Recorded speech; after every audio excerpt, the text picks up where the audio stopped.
Have you ever wondered when this life truly begins? A tip: it's not in the first cry. It's not even in the first heartbeat, but long before that, in the sacred instant when the soul descends from the infinity to join the very first cell of the body. This mystery is hidden in plain sight. Biology shows us that the sperm and the egg.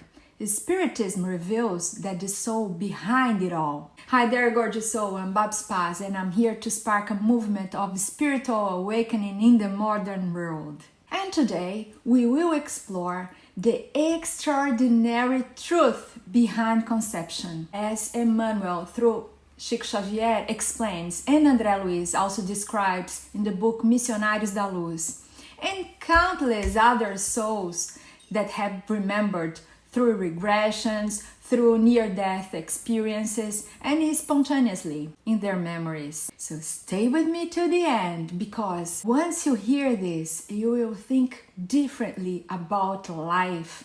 You will never look at life the same way again. Let's start with Emmanuel. He says that when the spirit incarnates, it enters a miraculous shell, this human body. But inside the shell, everything looks restricted. Vision, hearing, touch, everything is limited by the body. The soul that once was infinite now looks through tiny windows. The brain becomes a very small dark chamber, forcing us to remember who we truly are, eternal spirits, so we can grow, so we can evolve. So why this confinement? Because limitation is the greatest teacher. We can look at each other in this drama here in the world. This body is a temple. Entire forces lie dormant, waiting for everything to awaken. The seed, so the struggles, the pain, everything, the challenges is here to polish the soul, so we can remember the wisdom, the love. It's not a prison, it's like a workshop, a school, a sacred temple where eternity humbles itself in order to grow. But where does this journey even begin? It's not at birth, it's not at the first breath, not even at the first heartbeat inside Mama's belly. And that André Luiz in the book Missionários da Luz shows us the soul descendant begins even before the conception.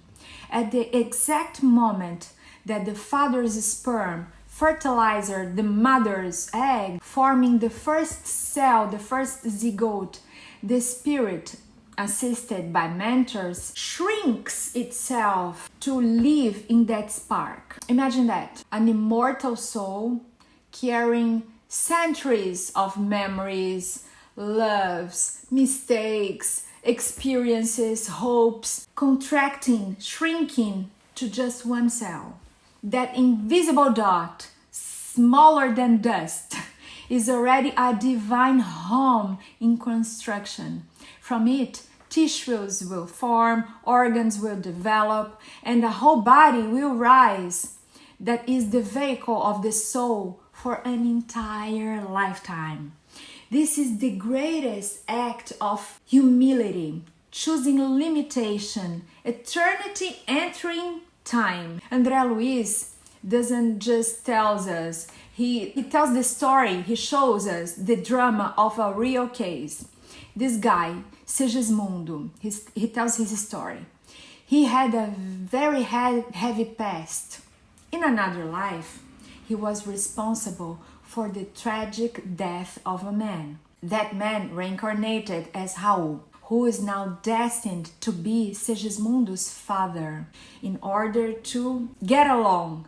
Think about that, the way of this decision. A son being born from the very man he once harmed. Raul, of course, subconsciously carried resentment, hard feelings. He felt an unexplainable repulsion to the idea of becoming a father, of fatherhood. His spirit resisted. He didn't want to do it. But the mentors patiently and wisely worked tirelessly. In dreams, they appeared to Raul and softened his heart. So with magnetism They infused his mind with compassion, with love. Night after night, they prepared him for the reconciliation until he agreed. So, Segismundo's mother, Adelina, was chosen for her kindness, her good heart, her strength.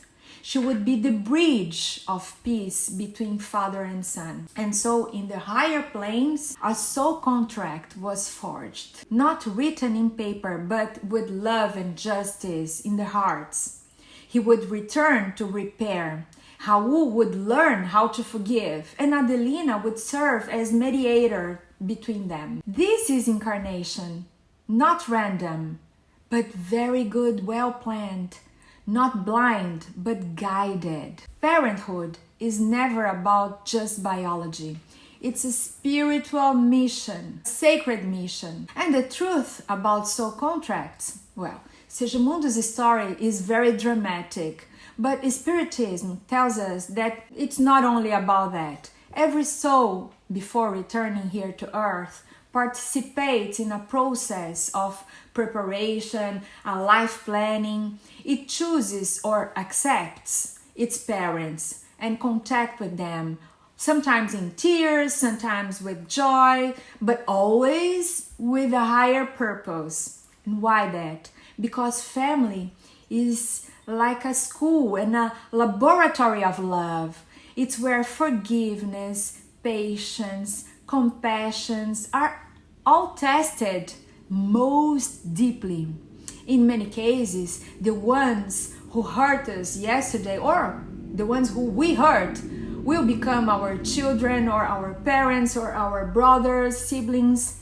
The one who betrayed may return as your parents. Life waves these encounters with divine precision, giving us new chances, new opportunities to do better this time, where love once failed. And this isn't just Spiritism literature.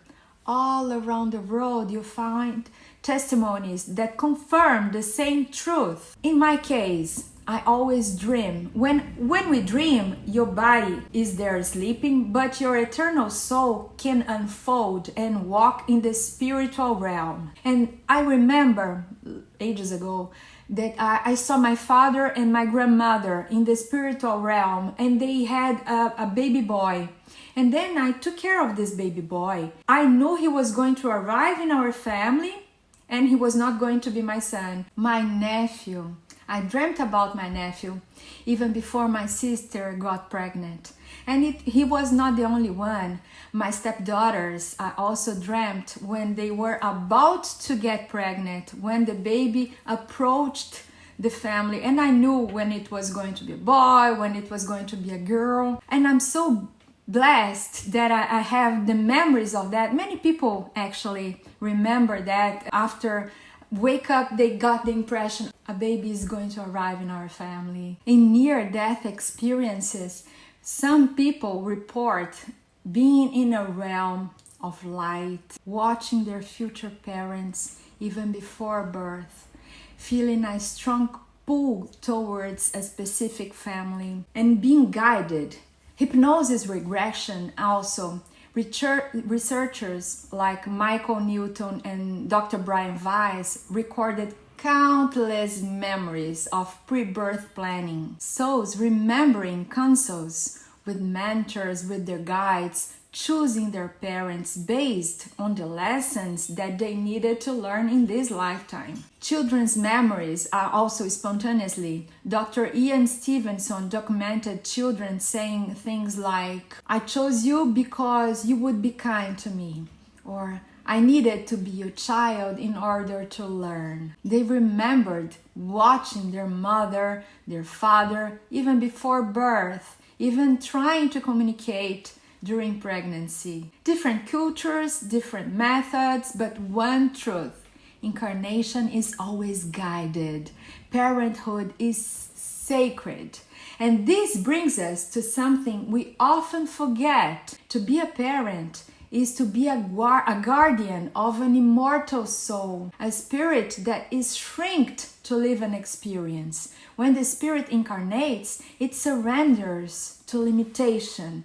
When parents accept to receive that spirit, they also surrender to the responsibility between birth and the kid leave home. Parenthood is one of the great acts of service to others.